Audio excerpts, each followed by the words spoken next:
मन का आपा खोए, औरन को शीतल करे, औरन को शीतल करे, आपहु शीतल होए कबीरा, आपहु शीतल होए। बड़ा हुआ तो क्या हुआ, जैसे पेड़ खजूर, बड़ा हुआ तो क्या हुआ, जैसे पेड़ खजूर। पंथी को छाया नहीं, पंथी को छाया नहीं, फल लागे अति दूर कबीरा, फल लागे अति दूर। खड़ा कबीरा चौक पर मांगे सबकी खैर, खड़ा कबीरा चौक पर मांगे सबकी खैर। ना काहू से दोस्ती, ना काहू से दोस्ती, ना काहू से बैर कबीरा, ना काहू से बैर। भारत माता की, भारत माता की। क्या बात है अलवर, वाह, थैंक यू सो मच, बहुत बहुत शुक्रिया, बहुत बहुत शुक्रिया।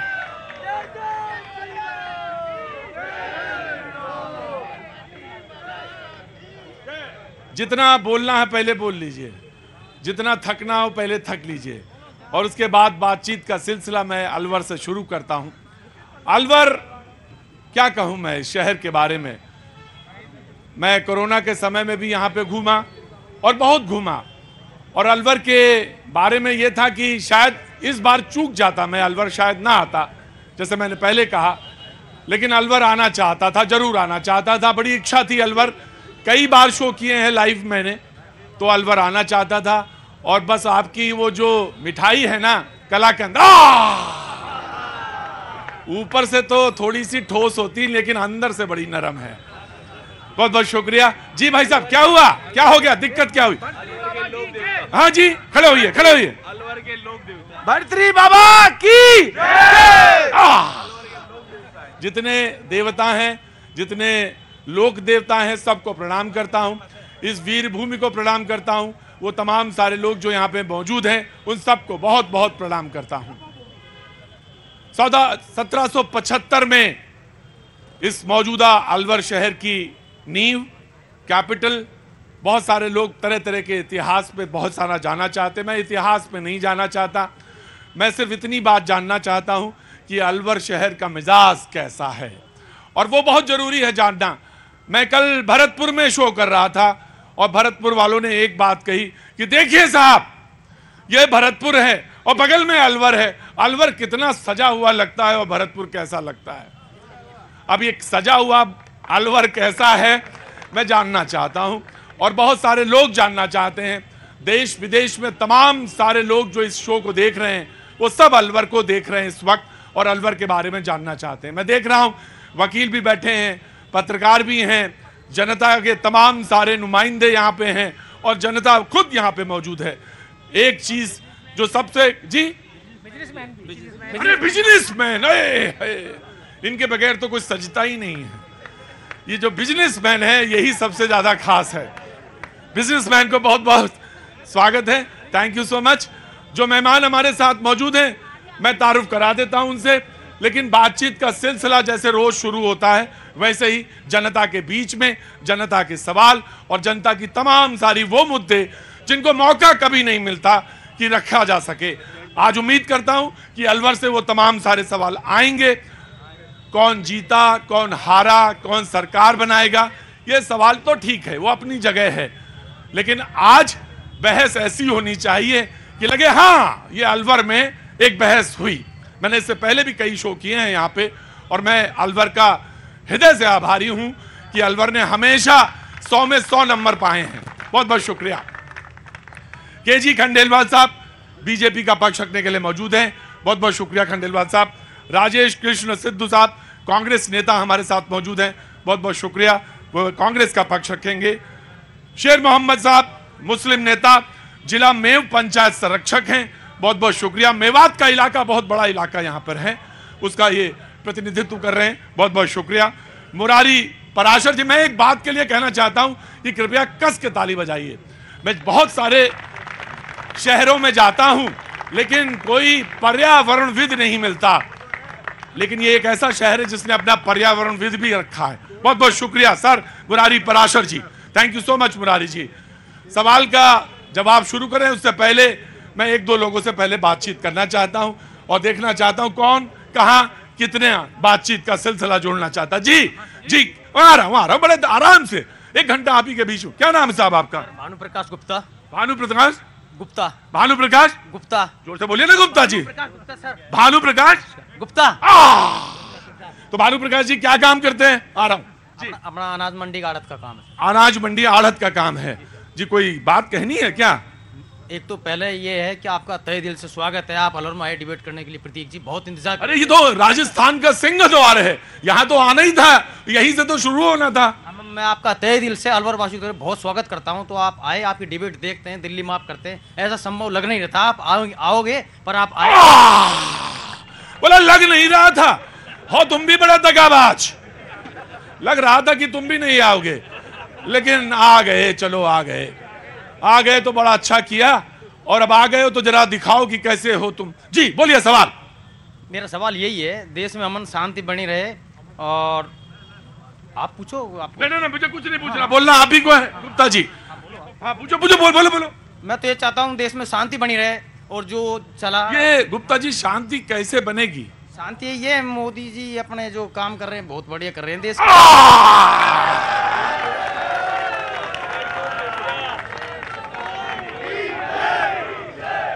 मेरा काम ये होता है कि अगर चावल उठाया तो उसको दबा के देखना पड़ता है। मैंने कहा गुप्ता जी कहां तक जाएंगे जरा देख लें।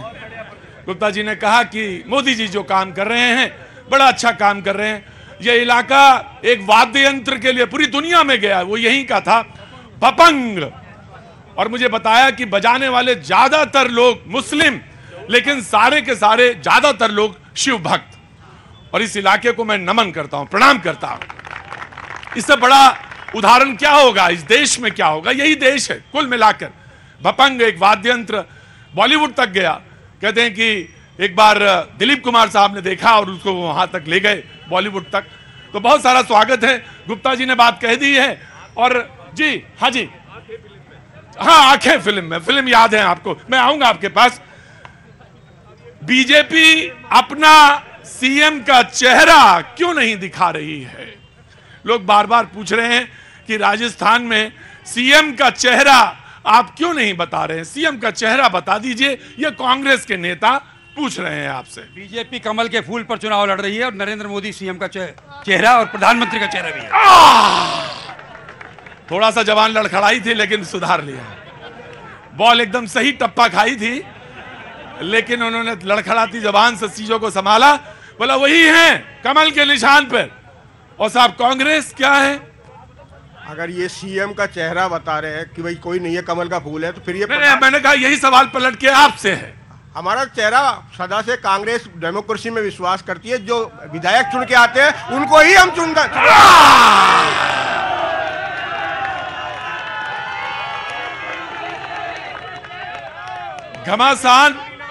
घमासान मचा हुआ है दोनों तरफ। अब कौन बोले? हाँ जी, हाँ जी, खड़े हुए। क्या नाम है?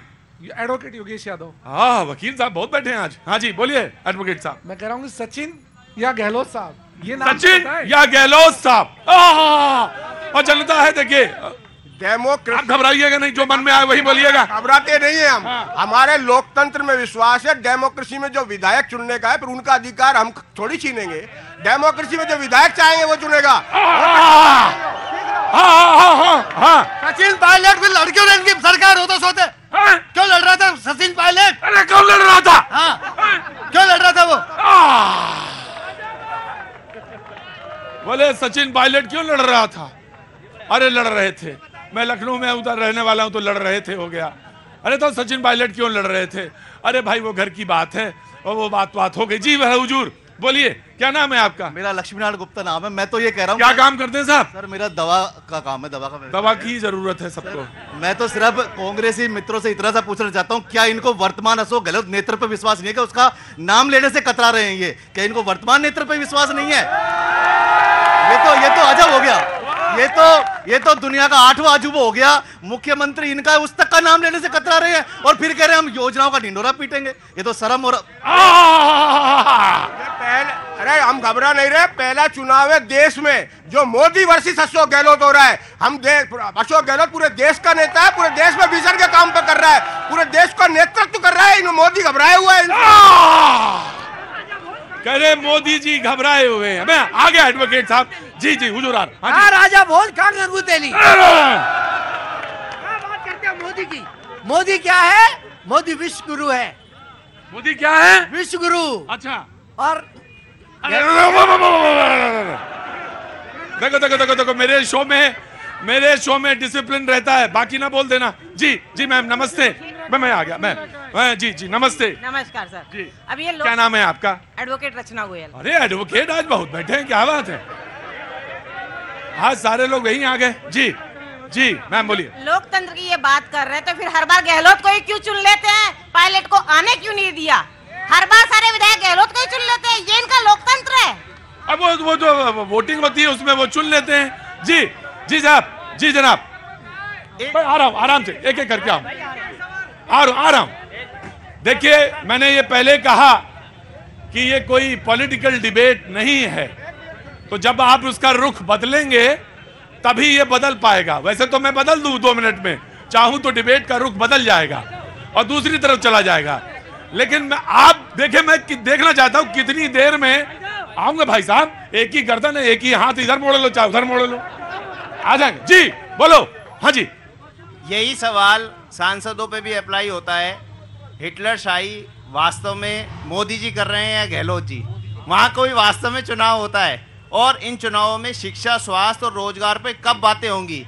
क्या हमेशा चुनाव जात पात, हिंदू मुसलमान और इन चीजों में ही फंस के रह जाएगा? क्या जात पात, हिंदू मुसलमान, चुनाव इसी में फंस कर रह जाए? मैं आ रहा हूँ हुजूर आली, मैं आ रहा हूँ बिल्कुल। जात पात, हिंदू मुसलमान में ही चुनाव फंस के रह जाएगा या जो असल मुद्दे हैं वो सामने आएंगे? बीजेपी के प्रवक्ता को देता हूं चांस। मोदी जी आने से पहले देश को आतंकवाद के अंदर घेर रखा था और मोदी जी के आने के बाद देश का गौरव विश्व के अंदर बढ़ा है और देश की जनता देश के अंदर सुरक्षा चाहती है, देश का गौरव चाहती है। और ये सारे मुद्दे जो हैं 70 साल में क्यों नहीं हल कर पाए कांग्रेस के लोग? बीजेपी कहती है कि अशोक गहलोत का मतलब तुष्टीकरण, अशोक गहलोत का मतलब उन्माद। आपका क्या? मैं जवाब आपका। मैं पहले तो पुराने वाले वकील साहब का एक जवाब दे। पुराने वाले मतलब? वकील साहब ने एक जवाब। ये पुराने वाले इन्होंने एक बहुत बड़ा ऐसा वकील मैंने पहली बार देखा जो पुराना है। अरे वकील सब नए होते हैं। पुराना हूँ परंतु जवान हूँ। क्या उम्र है आपकी? 69 ईयर। अरे ना अभी 16-17 साल के लगते हैं आप। जी हाँ जी कांग्रेस के प्रवक्ता। इन्होंने जाति सूचक शब्द का प्रयोग किया, ये अपमानित शब्द है। हमारे प्रधानमंत्री जैसे शब्द के इन्होंने गंगू तेली जैसे शब्द का प्रयोग किया, ये इनको शोभा नहीं देता। पहले तो ये, और दूसरी बात मैं क्लियर कर देता हूँ। ये नहीं सर देखिए मेरी बात सुनिए। इसमें कार्रवाई हुई है, पहले इस पर कार्रवाई हो चुकी है संसद में। इन्हीं के प्रधानमंत्री ने इस बात पर ऑब्जेक्शन किया था। पहले इनका इसका शब्द को वापस लिया जाए। जी देखिए ये मैं मालूम मुझे अरे रुकिए मैं एक मिनट शांत रहिए। मैं आ रहा हूं आप परेशान मत होइए। जी आराम से। वकील साहब ने कहा है ये मुहावरा है और मेरी बात देखिए, जैसे ही उन्होंने कहा कि राजा भोज, तब तक तो माइक इधर था और बाकी में चला गया उधर। तो आप मेरी तेल की धार देखो गुरुजी, और बाकी में नजर ना डालो। आप इधर उधर की बात मत करो। मेरे हिसाब से चला मैं आ गया बहुत देर से। क्या नाम है आपका? आशिमा नाम है मेरा। आशिमा जी क्या करती हैं आप? मैं चार्टर्ड अकाउंटेंट। चार्टर्ड अकाउंटेंट है।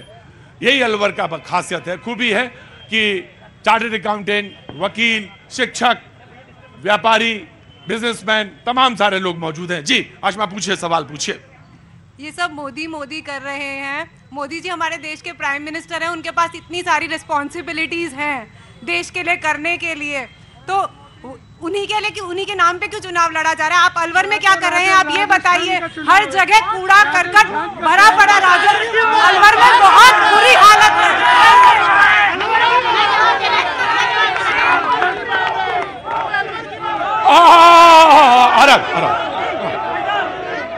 वो शो फिर देखो देखो देखो देखो वकील साहब, मैंने 16 साल कह दिया था, इसका मतलब नहीं कि 16 साल की तरह नजर आए आप। हाँ देखिए, आराम से एक एक करके मैं पूछता जाऊंगा, और आसमान सवाल पूछा मैंने उसको रख दिया कि प्रधानमंत्री का उल्लेख यहाँ पे क्यों आखिर उन्होंने रखा सवाल, और उसका आदर बिल्कुल आऊंगा, हुजूर आली आऊंगा। जी जनाब, क्या नाम साहब आपका? मैं आ रहा हूँ बेटा, आऊंगा, जरूर आऊंगा। जी क्या नाम? आचार्य मनीष कुमार। मैं भी दिल्ली में आपका ही पड़ोसी हूँ, और हम भी वरिष्ठ पत्रकार हैं। अच्छा, आप वरिष्ठ पत्रकार हैं? अच्छा, मैं तो अभी वरिष्ठ हो ही नहीं पाया। आप वरिष्ठ? जी। आचार्य भी हम। अरे आप हमसे कद काठी वजन सब में बड़े हैं, तो वरिष्ठ पत्रकार साहब का जी स्वागत है आपका। आचार्य जी, मेरा राजस्थान प्यासा है, 25 सांसद लापता है। ERCP पूर्वी राजस्थान कैनाल प्रोजेक्ट पे अभी तक कोई भी सांसद नहीं बोला। अलवर प्यासा है। इस कंपनी बाग में पानी के टैंकर पैसों से आते हैं। पानी के मुद्दे पे ये सारे वकील सुबह 4 बजे बाल्टी लेकर पानी भरते हैं। मेरा अलवर प्यासा है पानी।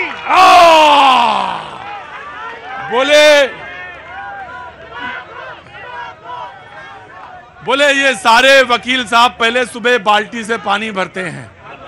मैं पर्यावरणविद के पास आऊंगा, जरूर आऊंगा। जी साहब, अभी पानी की बात हमारे भाई साहब कर रहे थे। हाँ। मैं हमारे कांग्रेस बंधुओं से पूछना चाहता हूँ कि जो 38 करोड़ की जो योजना थी, हमारे माननीय शहर विधायक श्री संजय शर्मा जी ने विधानसभा में मुद्दा उठाया, उसका प्रोजेक्ट फाइल बन गया। वर्तमान मंत्री टीकाराम जूली जो कांग्रेस की सरकार में मंत्री हैं, उन्होंने श्री सेठ की जो योजना रुकवाई थी, उसका जिम्मेदार कांग्रेस है। जो पानी की जी, मैं आता मैं सवाल एक एक करके आते जाएंगे, बिल्कुल आते जाएंगे। मैं बिल्कुल आऊंगा आपके पास, बिल्कुल आऊंगा। जनता को पूछने दीजिए पहले मतलब भर से। जी साहब नमस्ते। हेमंत जयमन, बहुत बहुत स्वागत है। मैं आ रहा हूं। मैं भाई साहब, मैं सवाल जो वजन के हिसाब से नहीं पूछ रहा हूं कि जिसका वजन ज्यादा है पहले उससे पूछ लो, फिर हल्के वाले से पूछो, ऐसा नहीं कर रहा हूं। मैं आराम से, मैं आऊंगा बेटा, आराम से मैं आ जाऊंगा, तुम्हारे पास आ जाऊंगा, अभी समय बहुत है। जी बोलिए साहब। मेरा मानना है कि जो चुनाव है, चुनाव के लिए जो एजेंडे तय किए जाते हैं पार्टियों के द्वारा, पार्टियां तय करती हैं कि हम ये चीज फ्री दे देंगे, वो चीज फ्री दे देंगे। भाई सुनना तो सुनो डिबेट, और नहीं तो कहो बंद कर दे डिबेट। जी, हम हर बात में विदेशों से तुलना करते हैं भारत की, लेकिन जब विदेशों की जो टेक्नोलॉजी है उसको एडॉप्ट नहीं करते। हमारे यहाँ प्राइमरी स्कूल के टीचर्स को मिलते हैं 5,000 रुपए, और विदेशों में भी मिलते हैं 50,000 रुपए। प्राइमरी जब कच्चा गढ़ा होता है, उसको शेप देने के लिए एक अच्छे टीचर्स की जरूरत होती है। वहाँ ज़्यादा मेहनत करनी चाहिए, और वहाँ पे ज़्यादा एजुकेटेड टीचर्स आने चाहिए। जब बहुत सारी डिबेट में मैं घूमता हूं, लगभग 30-40 शहर घूम लेता हूं, तब कोई एक सवाल मुझे मिलता है, निश्चित तौर से आपके लिए ताली बजाई जानी चाहिए। और वो जो कोमल पौध होती है उस पर ज्यादा खर्च होना चाहिए, मुझे भी लगता है साहब, मुझे भी लगता है। एक बात और कहना चाहता हूं कि ये जो रेवड़ियां बांटते हैं, मैंने एक पिछले यूपी के चुनाव थे तो अमित शाह जी ने कहा था कि 5 रुपए किलो घी दे देंगे, किसी ने कहा कि हम 10 रुपए किलो की चीज दे देंगे। आप भारतीयों को पंगु कर रहे हैं, उनको स्टेबल कीजिए। 8वीं क्लास तक एक टेक्निकल एजुकेशन लेकर आइए, ताकि वो बच्चा खुद अपने आप को प्रोडक्टिव कर ले और खुद संबल हो जाए। तो आपकी इन रेवड़ियों की जरूरत नहीं पड़ेगी नेताओं को। तो आपकी इन रेवड़ियों की जरूरत नहीं पड़ेगी। मेवात जिले के हैं, यह कहा गया कि अशोक गहलोत जी का मतलब तुष्टीकरण, अशोक गहलोत जी का मतलब उन्माद। मेवात से आए हैं मुस्लिम नेता। मैं आऊंगा बेटा, जरूर आऊंगा। जी जनाब, ऐसा है कि राजस्थान में अब की बार अशोक गहलोत ने सभी वर्ग के लिए, चाहे वो गरीब हो, कर्मचारी हो, किसान हो, और डेवलपमेंट के नाम पर जितने जिले बनाए, जितने तहसील बनाए, जितने PSC बनाए, जितने हॉस्पिटल बनाए, आज तक भारतीय जनता पार्टी तो छोड़िए आप, हिंदुस्तान के इतिहास में किसी भी मुख्यमंत्री ने ऐसा नहीं किया। इसलिए बीजेपी वालों के पास कोई जवाब तो है नहीं, उस बात का कोई जवाब नहीं है। अगर इनके पास जवाब है, इनके पास सिर्फ हाउल्ला, हिंदू मुस्लिम के नाम पर बांटना, बुलडोजर में बैठ करके फार्म भरने जाना, इसके अलावा दूसरा काम नहीं। ये कहते हैं कि आपके पास सिवाय बुलडोजर पे बैठने का कोई काम नहीं है। मैं आपको एक चीज बता देता हूं, 5 साल के अंदर, 5 साल में कांग्रेस, आ रहा हूं आम आदमी, 5 साल में यदि कांग्रेस ने काम किया होता तो आज कांग्रेस की स्थिति ये नहीं होती कि हमारे को सत्ता में आने के लिए जो आम जनता को रेवड़ियां बांटी गई थी वो रेवड़ियां बांटने की आवश्यकता नहीं पड़ती। परंतु इन्होंने 5 साल काम ना करके सिर्फ सचिन पायलट और गहलोत आपस में सरकार बचाने का काम किया, आम जनता का काम नहीं किया। पेपर लीक इनके काल में हुए, जो रक्षक थे वो भक्षक बने, आरपीएससी के जो मेंबर बना के बेचे वो खुद पेपर लीक करने के लिए आज जेल के अंदर बंद है। आम जनता, महिलाएं सुरक्षित नहीं रही, अपराधों का ग्राफ पूरे भारत देश के अंदर राजस्थान का नंबर 1 था। आज मेवात के मेरे भाई खड़े हैं, आज मेवात क्षेत्र के अंदर हमारे अलवर शहर के अंदर एक कंपनी बाग गोपाल टागिज के यहां से गायें भर भर के ले जाते हैं गो तस्कर। मुझे मालूम है ये अलवर का इलाका है। हाँ। मैं बताना चाहता हूं, इनके पास झूठे इल्जामात के अलावा कुछ भी नहीं है। और मैं ये कहता हूं कि माननीय गहलोत साहब ने किसी भी स्टेट में आज तक 19 जिले एक साथ बनेंगे तो पहली बार इस राजस्थान में बने। जी मैं आया। मुझे मालूम है कि अलवर का इलाका है ये, और हर आदमी यहाँ पे बड़ा घना है, कोई हल्का तो है ही नहीं। आ रहा हूँ आम आदमी जी, कहाँ बोलो, एक करके जी। यहाँ पे इस शहर में या राजस्थान में पूरे में एक ही चीज चल रही है। एक गरीब आदमी होता है, उसको मीटर लाइट की प्रॉब्लम है, कोई नहीं सोल्व करेगा। उसको पानी की प्रॉब्लम है, कोई सोल्व नहीं करेगा। इनमें से एक से भी ये पूछो कि इसका किसका नेता जीतने के बाद में सोल्व हो गए। गरीब के नहीं होंगे तो पैसे वालों के होंगे, काम भी मिडिल क्लास के होंगे। गरीब लेवल के है ना, उनके ना कोई काम होगा, सड़कों पे गायें घूमेंगी, किसी का कुछ नहीं होगा। बीजेपी आओ, कांग्रेस आओ, लेकिन इनसे एक से पूछो कौन सा आने के बाद में काम होगा। अब आया, अब मैं आ रहा हूं आराम से जी। बीजेपी एंड देन कांग्रेस, बताइए, नौजवान ने आपसे सवाल पूछा है कि कौन से काम होंगे। बीजेपी जब आती है, जब विकास साथ में आता है और सब वर्गों के लिए विकास किया जाता है। कांग्रेस जब आती है भ्रष्टाचार साथ में लाती है, और भ्रष्टाचार के साथ अपराध के ग्राफ बढ़ जाते हैं। और भारतीय जनता पार्टी आएगी तो आम जनता की जो समस्या है, पानी की समस्या है, चिकित्सा क्षेत्र में सुविधा ही है, भ्रष्टाचार कम हो, युवाओं को रोजगार मिले, ये सारे काम बीजेपी जी। कांग्रेस, इन्होंने जवाब मांगा है और बहुत युवा ने बहुत सटीक जवाब दिया है। 3 बार से इनका विधायक है। इन्होंने एक बात कही थी, हमारी डबल इंजन की सरकार दे दो। अलवर की जनता ने इनको डबल इंजन की नहीं, ट्रिपल इंजन की सरकार दे दी, लेकिन इनका विकास का बछड़ा नहीं भाया आज तक। और ये जो आज काम दिख रहा है नगर परिषद में, ये अजय अग्रवाल का कार्य है या भंवर जितेंद्र के कार्यकाल में, एमएलए के कार्यकाल में काम हुआ है। इनके कार्यकाल में बताया कि ईंट भी लगी हो किसी ने इनके। आ गया ईंट, आ गया जी, मैं आ गया, आराम से जी। भाई साहब नमस्ते। नमस्कार, राजेश बिरमानी जी। राजेश बिरमानी, मैं आ रहा हूँ बेटा, आ रहा। हाँ जी। कल बीजेपी ने, क्या काम करते हैं साहब राजेश जी? व्यापार है मेरा। व्यापार है, काहे का व्यापार है? फाइनेंस का काम है। फाइनेंस का काम है जी। राजेश बिरमानी जी का सवाल है, आने दीजिए जी। कल बीजेपी ने अपना घोषणा पत्र जारी किया है, जो टोटली जुमलेबाज है। टोटली जुमले के हिसाब से जो जितने भी घोषणा पत्र है, सारी की सारी घोषणा गहलोत सरकार कर चुकी है। सारे के सारे जुमले हैं, सारी जितनी भी घोषणा पत्र जारी किया है वो सारे के सारे गहलोत सरकार ऑलरेडी दे चुकी है। बोले सारे के सारे। हाँ जी, बिल्कुल सर जी। नमस्कार सर जी। नमस्कार भैया, तुम्हारा इंतजार कर रहे थे। क्या नाम है तुम्हारा? अनिल कुमार राजपूत सर जी। ये इलाका राजपूत बहुल इलाका है। अंदर आओ, आ जाओ। अरे नौजवान, कंधों पे बैग, हाथ जो है मुट्ठियां हवा में। अरे नौजवान का तो पोजीशन बन गई। आ जाओ, जल्दी आ जाओ। क्या नाम है बेटा? अनिल कुमार सर जी। अनिल कुमार, कहाँ जा रही है? आओ पास में। बिल्कुल हाँ जी, बोलो। मोदी सरकार चाहिए, राजस्थान में बीजेपी चाहिए, और कुछ नहीं। ओनली बीजेपी, ओनली, बिल्कुल। एक मिनट, मुझे सवाल करना सवाल, बीजेपी क्यों? सर बीजेपी ने क्या नहीं किया, ये बता दीजिए मुझे तो पहली बात। तू बताओ पहले कि। मैं बताता हूँ।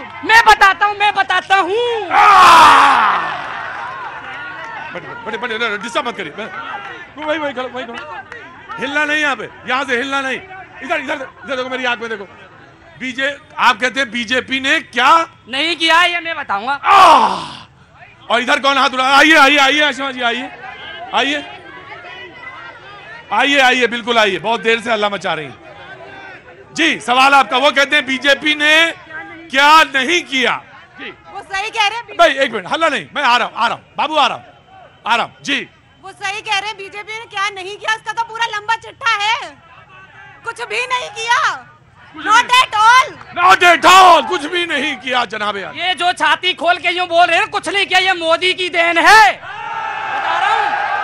नहीं, अब तक यूक्रेन में बम्बों के नीचे पड़े होते, जो पाकिस्तान, जो दूसरे लोग जो छुप छुप के निकल रहे हैं ना झंडा लेके इंडिया का, ये मोदी की देन है। तुम लड़की हो, तुम बस आराम से आराम से आराम से आराम से आराम से आराम से भाई, देखो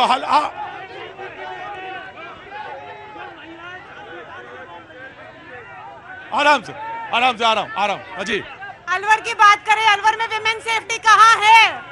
कहाँ है विमेन सेफ्टी? अलवर में नहीं,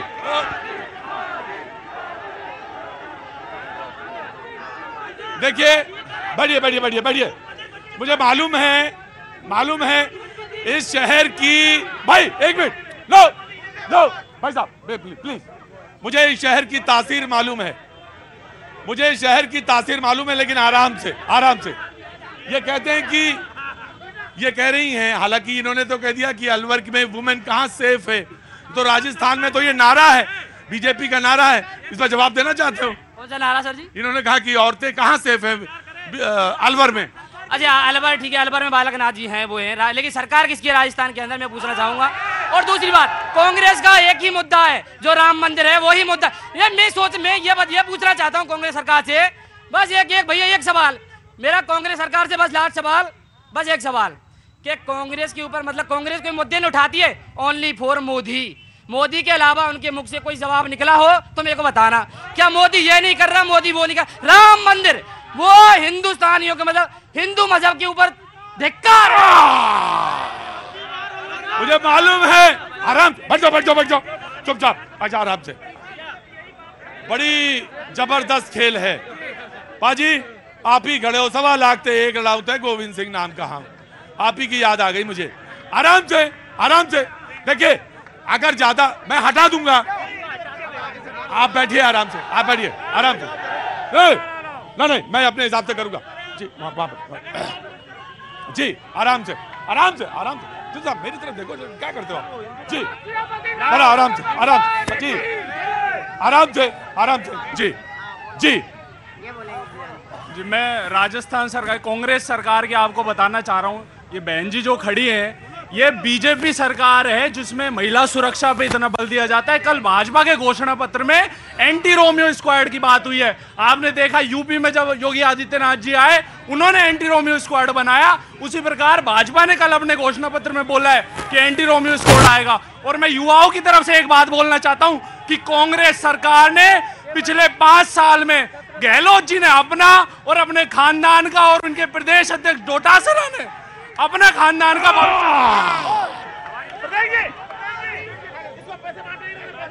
देखिए खड़े रहिए टिप, आप पैनल पे खड़े रहिए, आराम से प्लीज, वहां जाओ बेटा, जाओ आराम से जाओ।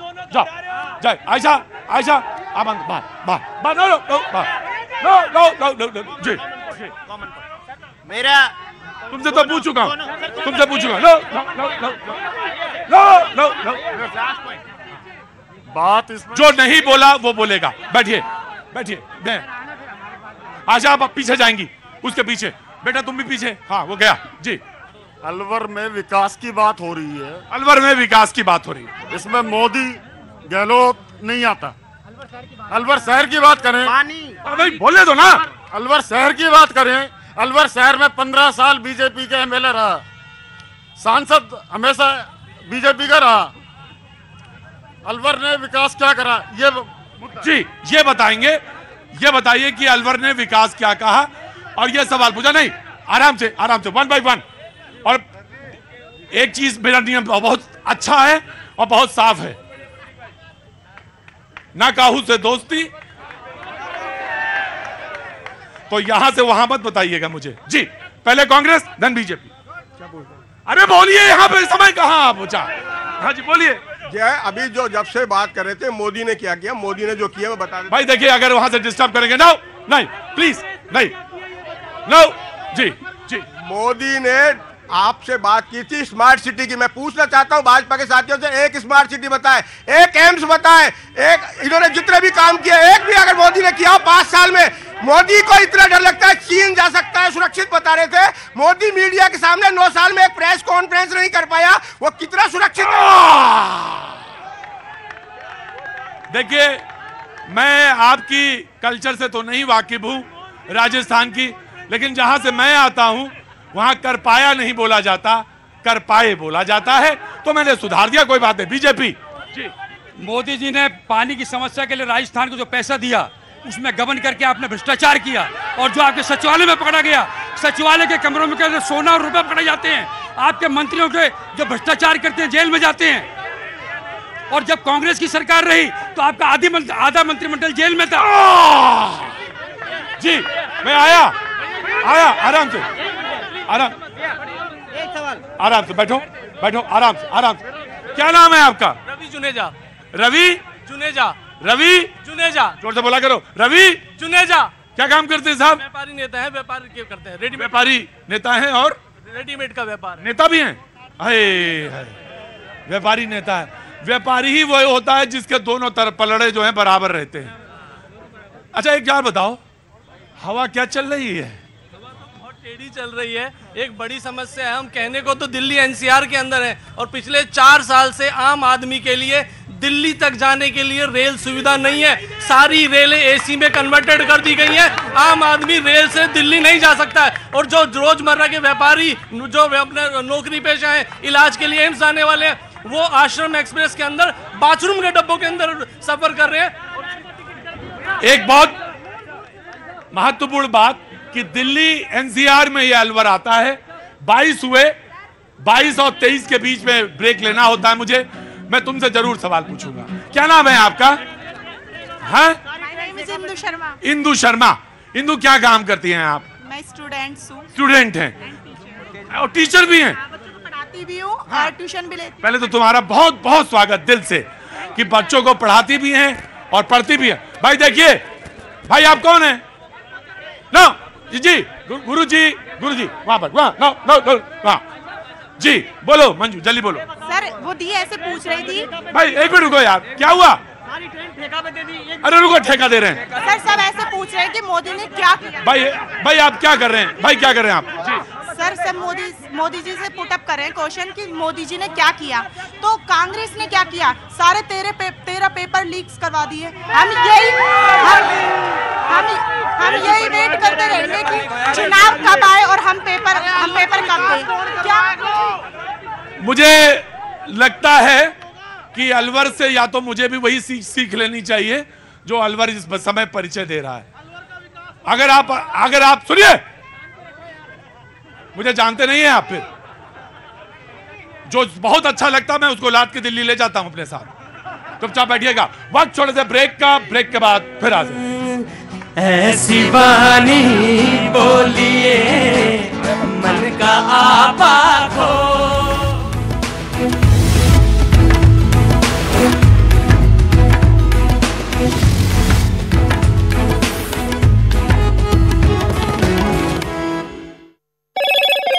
हेलो मोटो। मोटोरोला भारत का सबसे अच्छा 5G स्मार्टफोन ब्रांड।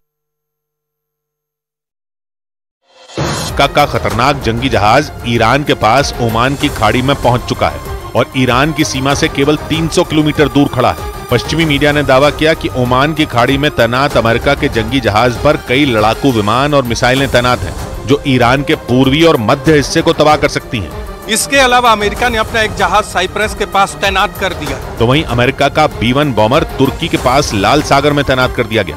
मतलब ये कि लाल सागर और ओमान की खाड़ी में अमेरिका के जंगी जहाज पहुंच गए और ईरान को घेरने की तैयारी कर ली, क्योंकि ईरान की सीमा तुर्की से लगती है और फारस की खाड़ी और ओमान की खाड़ी तो ईरान की 1770 किलोमीटर लंबी दक्षिणी सीमा बनाती है। यहाँ अमेरिका के ताकतवर जंगी जहाज पहुंच चुके हैं, इसलिए ये माना जा रहा है कि ईरान की हमास की मदद करने से पीछे हटने की वजह अमेरिका का दबाव भी हो सकता है।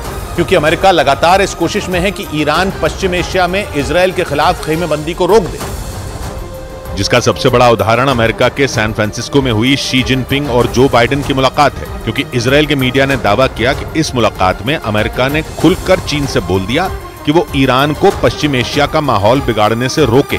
इजरायल के मीडिया ने अमेरिका के एक अधिकारी के बयान के आधार पर शी जिनपिंग और बाइडेन की मुलाकात से जुड़ा ये दावा किया और जानकारी दी कि गाजा की जंग के मुद्दे पर बात करते हुए ज्यादातर समय शी जिनपिंग चुप थे, लेकिन बाइडेन ने उनसे दो टूक बोल दिया कि वो ईरान पर दबाव बनाए और उससे कहें कि ईरान इजरायल और हमास के झगड़े की आग में घी न डाले। पश्चिम एशिया में इजरायल के खिलाफ माहौल बनाने में जुटे ईरान के सिर पर चीन का ही हाथ है और गाजा में जंग शुरू होने के बाद उसने इजरायल का विरोध भी किया था। माना जा रहा है इसीलिए बाइडेन ने शी जिनपिंग से ईरान के बारे में बात की और चीन से कहा कि वो ईरान को समझाए, क्योंकि ईरान चीन के लिए पश्चिम एशिया में घुसने का जरिया है जिसे उसने अपनी विस्तारवादी नीति का हिस्सा बनाया और ईरान ने चीन के प्लान का हिस्सा बनकर पश्चिम एशिया में मुस्लिम देशों वाला कार्ड खेल दिया। जो गाजा में जंग शुरू होते ही ऐसा चला कि पूरे पश्चिमी एशिया का माहौल अमेरिका के खिलाफ होने लगा, जिसके बाद अमेरिका ने भी पश्चिम एशिया में अपना दांव चला और ईरान को अपनी सेना की ताकत दिखानी शुरू कर दी। साथ ही उसने ईरान के पीछे रहकर गेम खेलने वाले चीन को भी बता दिया कि उसे पश्चिम एशिया में उसकी चाल की खबर है, जिसे फेल करने के लिए बाइडेन ने सीधा शी जिनपिंग से ही बात कर ली और सैन फ्रांसिस्को में मुलाकात के बाद गाजा जंग से जुड़ा बयान दे डाला। I have been deeply involved in moving on the hostage negotiation. Mildly hopeful. जिसका मतलब ये हुआ कि अमेरिका ने चीन के जरिए ईरान तक संदेश पहुंचा दिया और उस पर दबाव बनाना शुरू कर दिया। इसी बीच खबर आई कि ईरान ने हमास के समर्थन में गाजा में सेना उतारने से इनकार कर दिया, जिसके बाद लगने लगा कि ईरान दबाव में, क्योंकि पश्चिम एशिया में राज करने की उसकी हर चाल उल्टी पड़ती नजर आ रही। क्योंकि सऊदी अरब में हुए मुस्लिम देशों के सम्मेलन में कई मुस्लिम देश ईरान के प्रस्ताव के खिलाफ खड़े हो गए और उन्होंने ईरान का इजरायल के बहिष्कार का प्रस्ताव नहीं माना। ये दावा इजरायल के मीडिया ने किया और बताया कि ईरान का प्रस्ताव ठुकराने वाले देशों में अरब देश भी शामिल हैं, क्योंकि उसे चिंता है कि इजरायल और हमास की जंग की आड़ में ईरान पश्चिम एशिया में मुस्लिम देशों का नेता बन जाएगा, जिससे सऊदी अरब और संयुक्त अरब अमीरात जैसे मुस्लिम देशों का बैठे बिठाए नुकसान हो जाएगा। क्योंकि भले ही इन देशों के बीच की अनबन गाजा की जंग की वजह से कुछ कम हो गई हो, लेकिन वो इजरायल से सारे रिश्ते नहीं तोड़ना चाहते, क्योंकि सऊदी अरब और संयुक्त अरब अमीरात जैसे मुस्लिम देशों के लिए इजरायल अमेरिका से रिश्ते बेहतर करने का जरिया है और इसलिए सऊदी अरब में हुए मुस्लिम देशों के सम्मेलन में उन्होंने इजरायल से बातचीत का रास्ता खुला होने का संकेत दिया। यानी ये देश अमेरिका और इजरायल से सीधी दुश्मनी नहीं करना चाहते और इसीलिए उन्होंने ईरान से एक तय दूरी बनाए रखी और संदेश दे दिया कि आंखें बंद करके ईरान की वो हर बात नहीं मानेंगे। यानी ईरान की चाल उल्टी पड़ने लगी और मुस्लिम देशों में फूट दिखी, जिसका मतलब ये हुआ कि अमेरिका का पश्चिम एशिया में ईरान को रोकने का प्लान कामयाब हो सकता है, जिसका संकेत भी मिला क्योंकि ईरान ने हमास का साथ देने से ही इनकार कर दिया। यही नहीं, हिजबुल्लाह भी इजरायल से सीधी जंग लड़ता नहीं दिख रहा। यानी जिन दो संगठनों के दम पर ईरान इजरायल को घेरना चाहता था वो बैकफुट पर आ गए। हमास की मदद करने से तो खुद ईरान ने ही इनकार कर दिया, जिसे उसका अमेरिकी दबाव में लिया गया फैसला माना गया। इजरायल को इस्माइल हानिया के घर की सटीक लोकेशन का पता चला, उसने बिना देरी किए वहां बमबारी शुरू कर दी। इजरायल की सेना ने गाजा में इस्माइल हानिया के घर पर काफी देर तक हमले किए और दावा किया कि उसके जोरदार हमलों में हमास के प्रमुख इस्माइल हानिया का घर पूरी तरह तबाह हो गया, क्योंकि इजरायल की सेना ने उसके घर पर अपने लड़ाकू विमानों से बमों की बारिश कर दी। इस्माइल हानिया के घर पर किए गए ताबड़तोड़ हमलों का एक वीडियो भी इजरायल की सेना ने जारी किया, जिसमें एक के बाद एक कई तेज धमाके होते दिखाई दिए। हमास के चीफ इस्माइल हानिया के घर पर इजरायल की सेना ने बारूद की ऐसी बारिश की जिससे पूरा इलाका धुआं-धुआं हो गया। इस्माइल हानिया के घर के आसपास के इलाके को भी इजरायल ने अपने निशाने पर लिया और हमास के ठिकानों पर बमबारी कर तबाही मचा दी। कुछ वक्त पहले जहां इमारतें खड़ी नजर आ रही थीं, वहीं इजरायल के हवाई हमलों के बाद वहां सिर्फ मलबे का ढेर ही दिखाई दिया और इजरायल की फौज ने इस्माइल हानिया के घर पर हमले के दौरान ही उसके आसपास के इलाकों में सर्च ऑपरेशन भी चलाया, क्योंकि उसे इस बात की आशंका थी कि वहां हमास के लड़ाके छिपे हो सकते हैं और इसीलिए इजरायल के सैनिकों ने जमीन पर उतरकर भी हमास के लड़ाकों की तलाश की। हथियारों से लैस इजरायल के जवान गाजा में हमास के ठिकानों को ढूंढते नजर आए, लेकिन जब वो सर्च ऑपरेशन चला रहे थे तभी हमास के लड़ाकों ने उन्हें निशाने पर ले लिया, जिसके बाद इजरायल के सैनिकों ने सुरक्षित जगहों पर छिपकर हमास के लड़ाकों पर गोलियों की बौछार कर दी। इजरायल की सेना ने हमास के ठिकानों पर जमीनी हमले तो किए ही, साथ ही आसमान से भी बम बरसाए। मतलब जमीन और आसमान दोनों जगहों से इजराइल ने हमास को गंभीर चोट पहुंचाने की कोशिश की। इजराइल की सेना ने हमास के प्रमुख इस्माइल हानिया के घर को बर्बाद करने के साथ ही हमास के कई ठिकानों को भी तबाह करने का दावा किया। इतना ही नहीं, इजराइल ने यह भी दावा किया कि उसकी सेना ने इस्माइल हानिया के घर से भारी मात्रा में हथियार भी बरामद किए। इजराइल की सेना के मुताबिक इस्माइल हानिया के जिस घर को उसने बर्बाद किया वहां से उस पर हमले की प्लानिंग की जा रही थी और इसीलिए इजराइल की सेना ने इस्माइल हानिया के उस घर पर बमों की बारिश कर उसे ध्वस्त कर दिया। इजराइल की सेना ने दावा किया कि गाजा में इस्माइल हानिया के उस घर से ही उसके खिलाफ साजिश रची जा रही थी और हमास के लड़ाके उस घर का इस्तेमाल इजराइल की सेना पर हमले की प्लानिंग के लिए कर रहे थे और यही वजह रही कि इजराइल ने बिना देरी किए इस्माइल हानिया के घर को बर्बाद कर दिया। इतना ही नहीं, इजराइल की सेना ने इस्माइल हानिया के घर के आसपास के इलाकों की घेरेबंदी भी की ताकि हमास के लड़ाकों का खात्मा किया जा सके। उसने इस्माइल हानिया के घर से भारी मात्रा में हथियार भी बरामद करने की बात कही। इजराइल का दावा है कि उत्तरी गाजा पर कंट्रोल के बाद उसकी सेना हमास के खात्मे के लिए तेजी से ऑपरेशन चला रही है। इस्माइल हानिया के घर को निशाना बनाने से पहले इजराइल की सेना ने पूरी तैयारी की क्योंकि इस्माइल हानिया के घर पर हमला करना इतना भी आसान नहीं था। ऐसा इसलिए क्योंकि बताया जाता है कि गाजा में हानिया के घर के आसपास का इलाका हमास का गढ़ है। मतलब ये कि इजराइल की सेना ने शेर की मांद में घुसकर हमला कर दिया।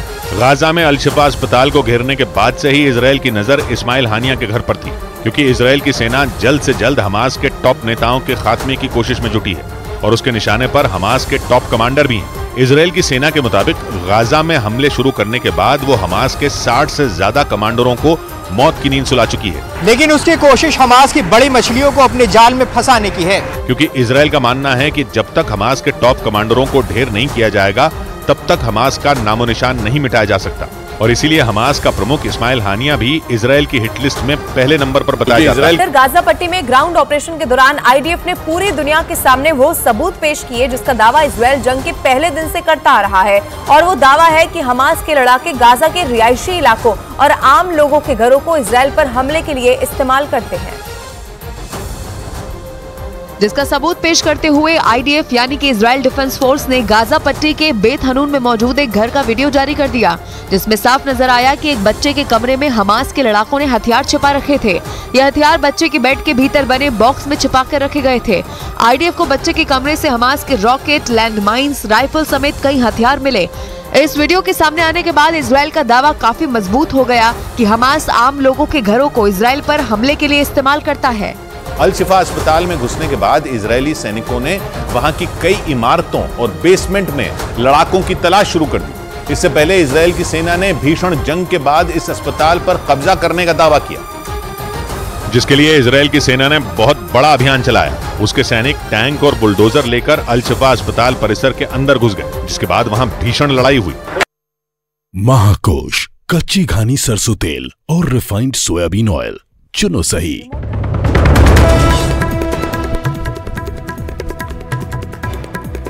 मध्य प्रदेश विधानसभा चुनाव में भारी वोटिंग, शाम 5 बजे तक 71% से ज्यादा मतदान। शिवराज सिंह, कमलनाथ सहित कई दिग्गजों ने डाला वोट। सभी 230 सीटों के लिए डाले गए वोट।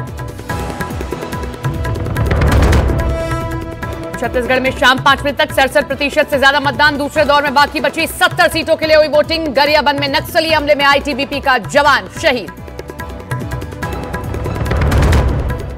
वर्ल्ड कप फाइनल में रविवार को भारत का मुकाबला ऑस्ट्रेलिया से। सूत्रों के मुताबिक प्रधानमंत्री नरेंद्र मोदी भी मैच देखने जाएंगे अहमदाबाद। मैच शुरू होने से पहले एयरफोर्स की सूर्य किरण टीम करेगी एयर शो। महाकोश कच्ची घानी सरसों तेल और रिफाइंड सोयाबीन ऑयल, चुनो सही।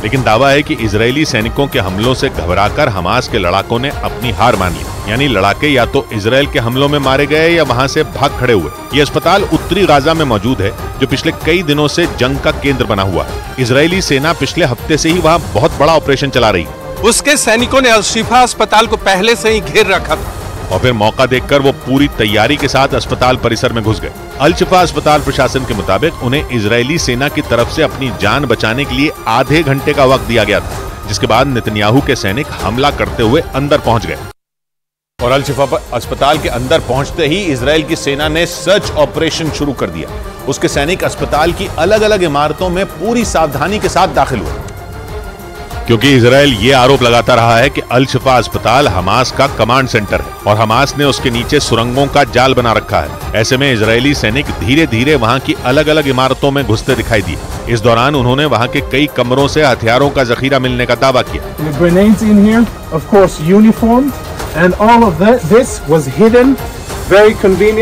इसी तरह कई दूसरे कमरों से हथियार और आत्मघाती हमलों में इस्तेमाल होने वाली कई जैकेट भी बरामद की गई। इजराइल ने दावा किया कि हमास के लड़ाके लंबी जंग की तैयारी में थे, लेकिन ताबड़तोड़ हमलों ने उनके प्लान पर पानी फेर दिया। हालांकि अल शिफा अस्पताल पर कब्जे का दावा करने के बावजूद इजरायली सैनिकों ने वहां अपना अभियान खत्म नहीं किया, क्योंकि माना जा रहा है कि अब भी अस्पताल के नीचे बनी सुरंगों में हमास के लड़ाके छिपे हो सकते हैं, जो कभी भी इजरायली सैनिकों के लिए काल बन सकते हैं। इसी वजह से इजराइल ने अपनी मुहिम जारी रखी। ईरान ने हमास को राजनीतिक और नैतिक समर्थन देने का वादा किया, लेकिन जंग में अपनी सेना भेजने से इनकार कर दिया। यह दावा ईरान के सुप्रीम लीडर के बड़े अधिकारियों ने किया, जिसका मतलब यह हुआ कि ईरान ने ऐन वक्त पर हमास का साथ छोड़ दिया, क्योंकि इजराइल की सेना ने उत्तरी गाजा में हमास के पांव उखाड़ने का दावा किया। उसने हमास के कमांड सेंटर तक पर कब्जा कर लिया। हमास की संसद तक में इजराइल का झंडा फहरा दिया गया। यानी उत्तरी गाजा में धीरे धीरे हमास कमजोर पड़ने लगा और ऐसे वक्त में उसे ईरान की मदद की जरूरत थी।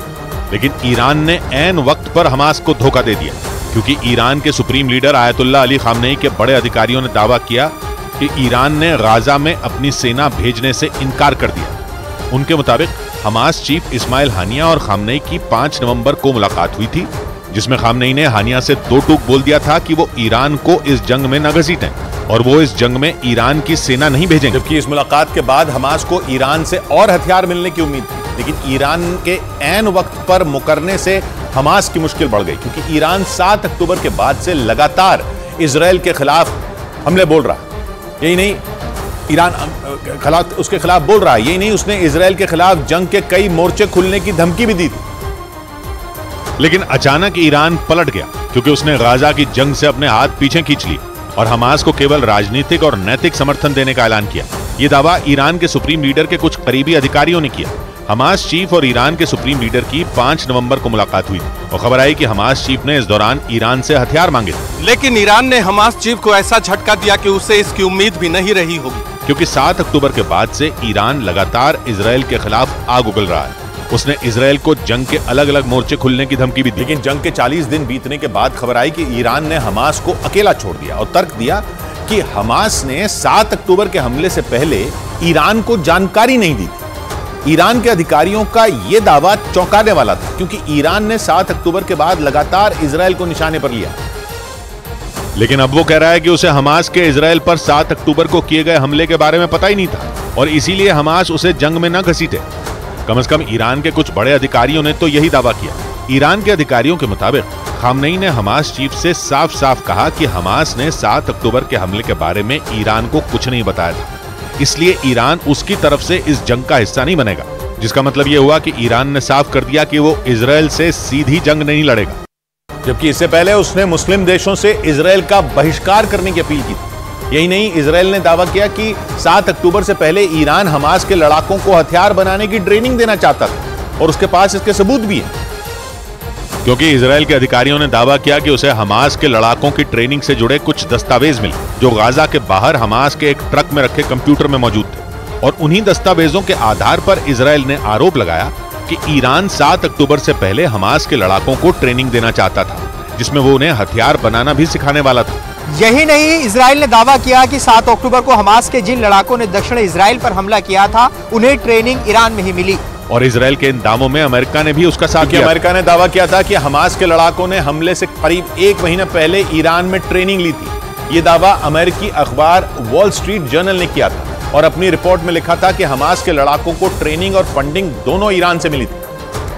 क्योंकि अमेरिकी अखबार वॉल स्ट्रीट जर्नल ने दावा किया था कि हमास के लड़ाकों ने हमले से करीब 1 महीने पहले सितंबर में ईरान में ट्रेनिंग ली थी, जिनकी संख्या 500 थी और इन 500 लड़ाकों को हमास से ट्रेनिंग और फंडिंग दोनों मिली थी। लेकिन जंग के 40 दिन बाद ईरान से जुड़ा ऐसा दावा सामने आया जिसने पूरी कहानी ही पलट दी, क्योंकि नए दावे के मुताबिक ईरान को 7 अक्टूबर के हमले के बारे में पता ही नहीं था और अब तो वो हमास की तरफ से जंग लड़ने से भी इनकार कर रहा है, जो गाजा में चल रही भयंकर जंग के बीच हमास के लिए तगड़ा झटका है।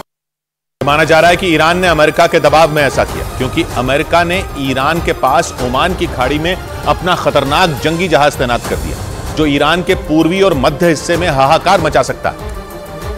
क्योंकि पश्चिमी मीडिया ने दावा किया कि अमेरिका का खतरनाक जंगी जहाज ईरान के पास ओमान की खाड़ी में पहुंच चुका है और ईरान की सीमा से केवल 300 किलोमीटर दूर खड़ा है। पश्चिमी मीडिया ने दावा किया कि ओमान की खाड़ी में तैनात अमेरिका के जंगी जहाज पर कई लड़ाकू विमान और मिसाइलें तैनात हैं, जो ईरान के पूर्वी और मध्य हिस्से को तबाह कर सकती हैं। इसके अलावा अमेरिका ने अपना एक जहाज साइप्रस के पास तैनात कर दिया। तो वहीं अमेरिका का B-1 बॉम्बर तुर्की के पास लाल सागर में तैनात कर दिया गया। मतलब ये कि लाल सागर और ओमान की खाड़ी में अमेरिका के जंगी जहाज पहुंच गए और ईरान को घेरने की तैयारी कर ली, क्योंकि ईरान की सीमा तुर्की से लगती है और फारस की खाड़ी और ओमान की खाड़ी तो ईरान की 1770 किलोमीटर लंबी दक्षिणी सीमा बनाती है, जहां अमेरिका के ताकतवर जंगी जहाज पहुंच।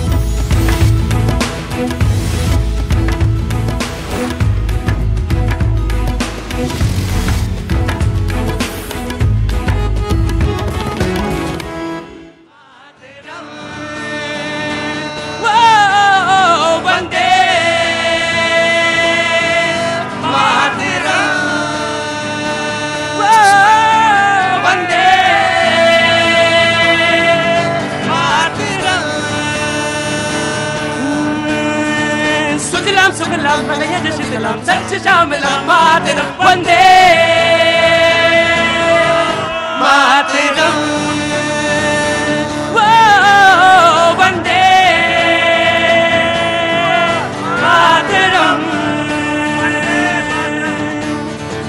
हमसे तुमसे मिलकर बना देश सारा, बना देश सारा। धर्म मजहब में यूं ना इसको बांटो, साझी संस्कृति से बंधा देश सारा, बंधा देश सारा।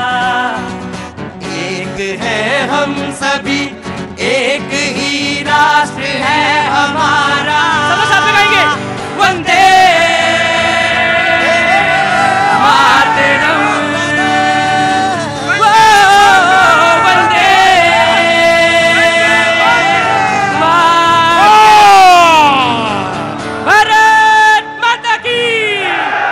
बहुत बहुत शुक्रिया, thank you so much Alwar. अगर हम आपसे एक बात कह दें यहां पर तो उसका जवाब जरूर दे दीजिएगा मुझे। I love you. मैं अभी सुनाई नहीं पड़ा, थोड़ा सा कान मेरा ऊंचा सुनता है। I love you. बहुत बहुत शुक्रिया। हाँ जी, हाँ हाँ समझ गए, तुम्हारा तो हमें मालूम ही रहा था। बहुत बहुत शुक्रिया, थैंक यू सो मच। बातचीत के सिलसिले को जरूर मैं आपसे पूछूंगा। क्या नाम है आपका? सारिका गोयल। सारिका जी, सारिका जी क्या करती हैं आप? मैं ये कह रही हूँ कि करती क्या है? मैं हाउसवाइफ हूँ। एक बात मैं आपको इसके लिए, इनके लिए, सारिका जी के लिए एक बार ताली बजा दीजिए। मैं बताता हूँ, कारण बताता हूँ। दुनिया का जो सबसे कीमती और सबसे अच्छा काम है वो है हाउसवाइफ। हमारी नई पौध, जो कह रहे थे ना कि जो आपने सवाल कहा था कि जो नई पौध है, जो नर्सरी में टीचर्स हैं, उनकी तनख्वाहें दुनिया में ज़्यादा हैं, देश में कम है। तो ये गृहिणी हैं जो हम सबको बनाती, तभी मेरी जबान जो है चप चप चप चप चलती है, इसीलिए क्योंकि मेरा पेट भरता है, इसलिए। बहुत बहुत शुक्रिया, आपको भी बहुत दूर खड़ी हुई हैं, थैंक यू सो मच। जी बोलिए सारिका जी। मुझे ये है कि अलवर में हम रह रहे हैं, हमें अलवर में सबसे बड़ी प्रॉब्लम ये हो रही है कि हमारे घर में पानी नहीं आ रहा है।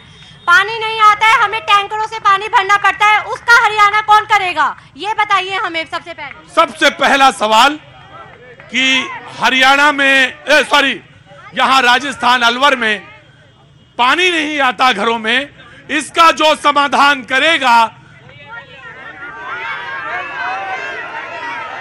आया आया, कौन समाधान करेगा?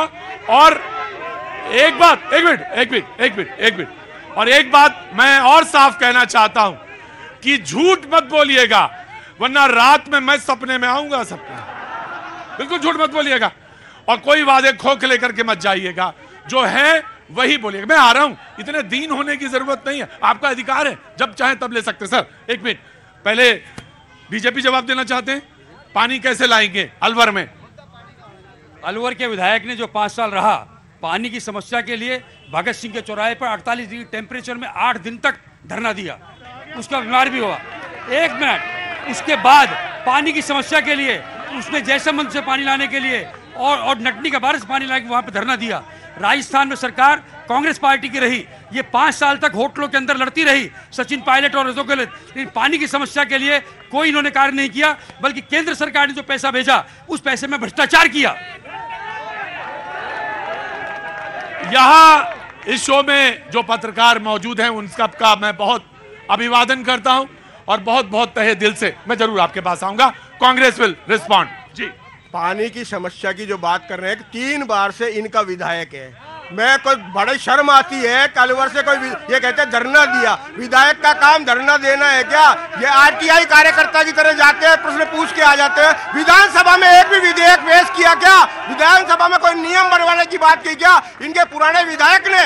बल्कि जो नटनी का बारे का पानी आने की बात थी, वहाँ पानी इकट्ठा करके हम अलवर को जो लाने की बात की थी, सामाजिक कार्यकर्ता। जी, मैं आ गया, बिल्कुल आ गया, मैं बिल्कुल आ जाऊंगा। जी, क्या नाम है आपका? मेरा नाम मानवेंद्र है प्रतीक जी। मानवेंद्र जी, मैं आ जाऊंगा। देखिए, अगर आपको ये लग रहा है तो मैं माफी चाह रहा हूं। आप बैठेंगे पहले, सबसे पहला चीज है आप बैठेंगे। नो जी, वेरी क्विक। प्रतीक जी, पहले तो अलवर की तरफ से बहुत सारी मोहब्बतें आपको, आपके क्रू को। आपको भी बहुत बहुत सारा प्यार।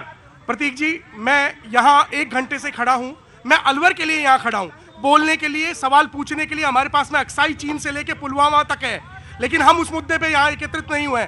हम यहाँ एकत्रित हुए मेरे अलवर के लिए। पेपर लीक की बात करते हैं, इनकी भगवा नेतृत्व की सरकार में 17 पेपर उत्तर प्रदेश में। सवाल पूछिए। सवाल मेरा ये है अलवर का, आपको हमने जिला प्रमुख, यहाँ आपका निगम में चेयरमैन आपका है, सांसद आपके 10 वर्षों से, 15 सालों से आपके विधायक है। आपने इस जिले के लिए अगर एक काम, इस शहर के लिए काम किया हो तो यहाँ कह दे। आ रहा, बढ़ो वही बैठ जाओ। तुम मेरे साथ चलना दिल्ली, चलो बढ़ो। क्या नाम है सर आपका? मैं पंडित जले सिंह। पंडित जले सिंह, नाम ही जले सिंह है।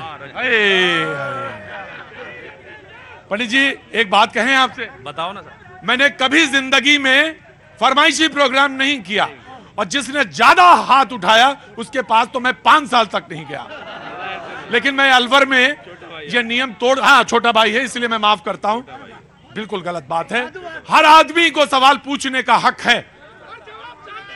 नहीं, अब ज्यादा ना बोले, वहीं बैठे खड़े रहिए उसी जगह। हाँ जी, हाँ बोलिए। मेरा सवाल है कांग्रेस के नेताओं से है कि 15 साल की जो ये बात करते हैं, 10 साल इनकी सरकार रही, 5 साल जिनको ये विकास पुरुष कहते हैं बाबूर जितेंद्र, वो भी उस 15 साल में 5 साल मंत्री रहे। क्यों पानी लेके नहीं आए? ये झूठे वादे, चंबल के पानी का किस्सा 15 साल से ये गाते आ रहे हैं। 15 साल से ये कहां थे? इनके जो भी प्रत्याशी हैं वो कहां थे?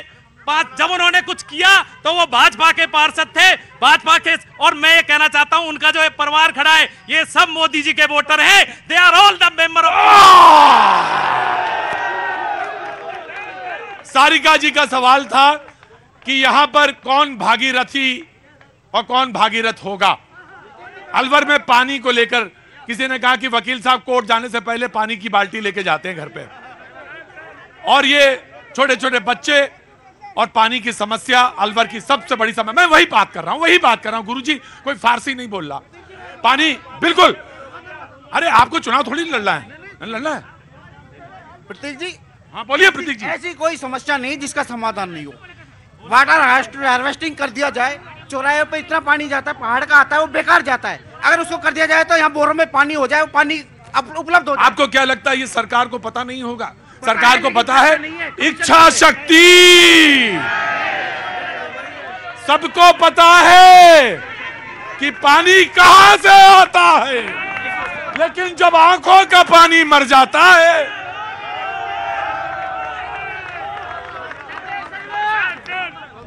सर, मेरा सिर्फ कांग्रेस से ये कहना है कि मैं 2 चीजें कहूंगा। नाराज है कांग्रेस से आप? सर, नाराजगी वाली बात नहीं है, मैं सच्चाई का साथ दे रहा हूं। सिर्फ मेरा इतना सा कहना है कि विधायक साहब ने, वर्तमान विधायक साहब संजय शर्मा जी ने 37 करोड़ रुपए की सिल्ली सेठ से जल लाने की योजना बनाई, 38 करोड़ रुपए की, उसको इन्होंने अटकाने का काम किया। एक बात। दूसरी बात, विधायक साहब ने अपने 5 वर्ष के कार्यकाल में 2 वर्ष तो कोरोना में निकले, जो समय शेष था उसमें से 149 से अधिक सिंगल और 3 फेज बोरिंग करी, वो उन्हें विधायक कोटे से 50 से अधिक जलदाय विभाग से बोरिंग सैंक्शन कराई, उसका ये ठीकरा हम पर फोड़ते हैं। दूसरी बात, हमने जब अपने हक के लिए, जनता की आवाज के लिए, जनता के पानी के लिए जब कलेक्टर के चैम्बर में धरना दिया तो वर्तमान विधायक के ऊपर इन्होंने राज कार्य के बाधा केस लगा दिया। इनको शर्म आनी चाहिए। ठीक है, क्या नाम है साहब आपका? गोपाल शास्त्री। गोपाल शास्त्री, जब आप खड़े होते तो ये बैठ जाते, जब ये बैठते तो खड़े हो जाते। बढ़िया बढ़िया बढ़िया। केवल पानी की प्यास से अलवर में कोई प्यासा नहीं मरा है। आज अलवर में 4 वारदातें हुई है। एक लड़की को, नाबालिग को बलात्कार करके मार दिया गया। कौन बोलेगा उसमें? कौन बोलेगा? पानी से, फायर ब्रिगेड से उसको धो दिया गया, उस निशानों को। हमारी महिलाओं की सुरक्षा किसने करी? खाती राजस्थान की सरकार। कहां मर गई थी राजस्थान की सरकार?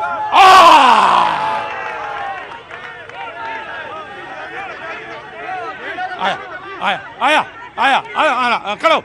क्या नाम है? मेरा नाम अमित है। अमित, क्या काम करते हो? मैं अभी स्टूडेंट हूँ। स्टूडेंट? कौन से क्लास में? 3rd year. Third year. 3rd year. विषय क्या है तुम्हारे? लो है सर मेरे पास तो। विषय क्या है 3rd ईयर के? लो है सर, अभी चल रही है मेरी।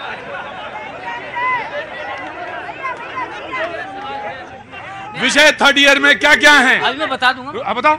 अभी सर मेरे 3rd ईयर विषय 3rd ईयर में क्या क्या है? अभी बता दूंगा सर। कब बताओगे? पेपर ही लीक है जाए तो पढ़ने से मतलब क्या है? पेपर लीक हो जाते तो पढ़े क्यों? पेपर लीक हो जाए तो पढ़े क्यों? आओ अमित। 19 बार पेपर। अरे रुको, पेपर लीक 3rd ईयर में हो? हाँ बताइए। 19 बार। अरे कौन से कॉलेज में? ये गवर्नमेंट लॉ कॉलेज में। Government law college. तो विषय सर मैं अभी 1st ईयर में आया हूँ।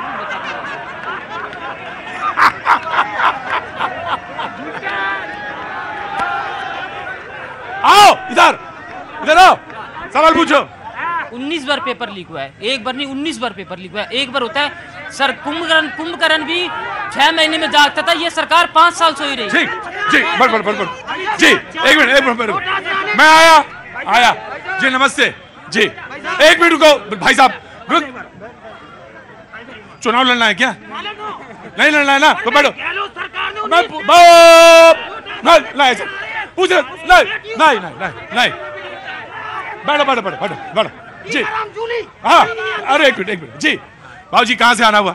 अलवर से ही हूँ मैं, और आपका शो टीवी में जैसे स्टार्ट हुआ मैं घर से चला तुरंत, और मैं आपके हजारों एपिसोड देख चुका हूँ कम से कम। लेकिन अलवर की धरा पे आपका बहुत बहुत स्वागत है। बहुत बहुत शुक्रिया, थैंक यू सो मच। इस समय बहुत शो जो है पीक पर 53, 1 मिनट बचा, जल्दी। मैं आपसे बस इतना ही गुजारिश करूंगा, यहाँ कोई समस्या नहीं है अलवर में, लेकिन यहाँ पर पार्टियों को जिताने की लड़ाई होती है। मैं कहता हूँ पार्टियों को मत जिताओ, इंसानियत को जिताओ, इंसानियत को। बड़ो। अरे सलाम वालेकुम, सलाम वालेकुम। बड़ो चुपचाप बैठ जाओ। सलाम वालेकुम, कैसे हैं जनाब? खैरियत तो? बस ऐसा ही, अल्लाह सब पे रहम करे। तो कहां से आना हुआ? रुको, लाद ले जाऊंगा, बता दे रहा हूं। कहां से आना हुआ? अलवर से। अलवर से। क्या काम करते हैं साहब? जी मैं समाज से हूँ। समाज से? जिला मेव पंचायत से। जिला मेव पंचायत से। अच्छा, तो उनको जानते होंगे?